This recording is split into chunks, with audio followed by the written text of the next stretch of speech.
Hello and welcome to the OCVarsity Gridiron Extra show. I'm your host, Jonathan Khamis. We're here at Tesoro High School. The Titans getting ready to face Mater Dei this week. I'm joined by Dan Albano and newly minted Hall of Famer Steve Fryer. You getting used to me saying that? Yeah, you can keep saying it. I like it. Sounds good. Like the ring of that. We'll see how long it lasts. Guys, we're talking about the top 10 this week. It's super early, only week one, but a lot of interest in the top 10. I'll start off with my top 10. I like, it's kind of obvious, but I do like Trinity League schools. Mater Dei, Santa Margarita, Orange Lutheran, J. Sarah kind of dominate my top 5. I do have Mission Viejo number 2, like that victory against Bakersfield, and they got that victory in Hawaii, the vacation game, if you will. Edison dropped out of my top 10. I like Buena Park at number 10. And La Habra at number 8. I was impressed by what I saw in their win against El Toro. Dan, your thoughts and your top 10? Well, for me, the biggest thing I think about this week's top 10 is the new addition of San Juan Hills. Okay. Exciting. Very impressive this week. Exciting win for them against San Clemente. Mm-hmm. San Clemente's loaded with, they got about 4 or 5, Division I recruits. They're really good. They were number 1 ranked in the Southwest Division. Okay. And San Juan Hills, Patrick O'Brien, Jacob Huff, that quarterback receiver combination.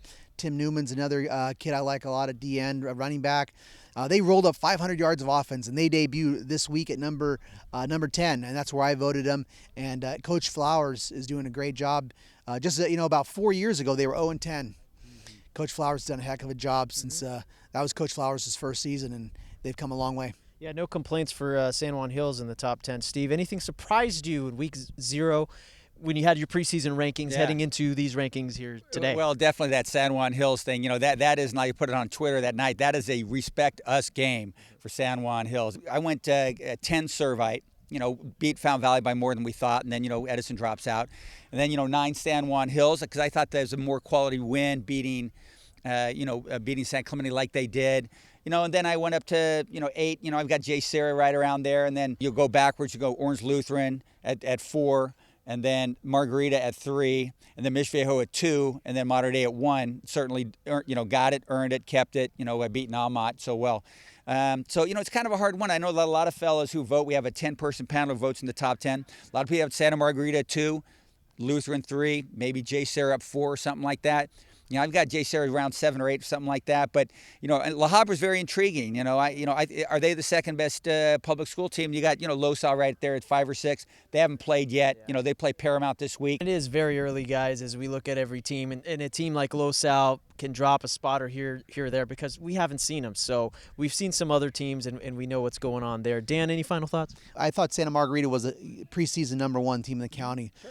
I was real impressed with Mater Dei. I think, and I still, especially if they can improve their pass game once they're full healthy with Osiris, if those 2 quarterbacks continue to improve, I think McDonald, I think he showed a lot of, Matt McDonald showed a lot of fighting him, and he came back after some mistakes in that game.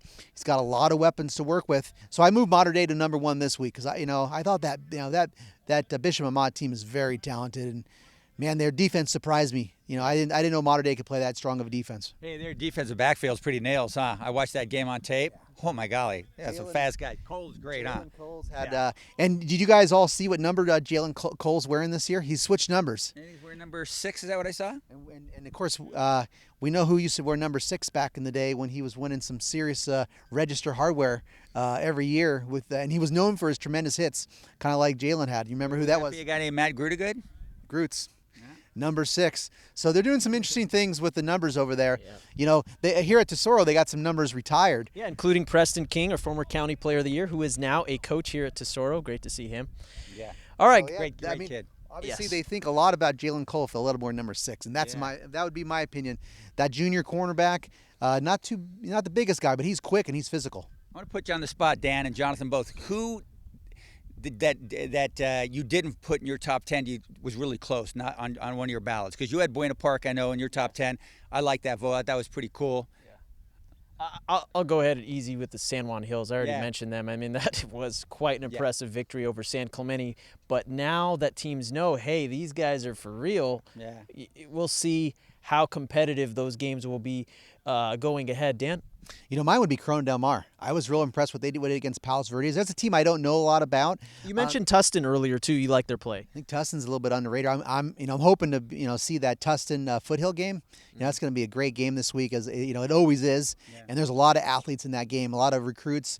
And but Corona Del Mar, you got Gabers going at quarterback, and keep an eye on the Sea Kings.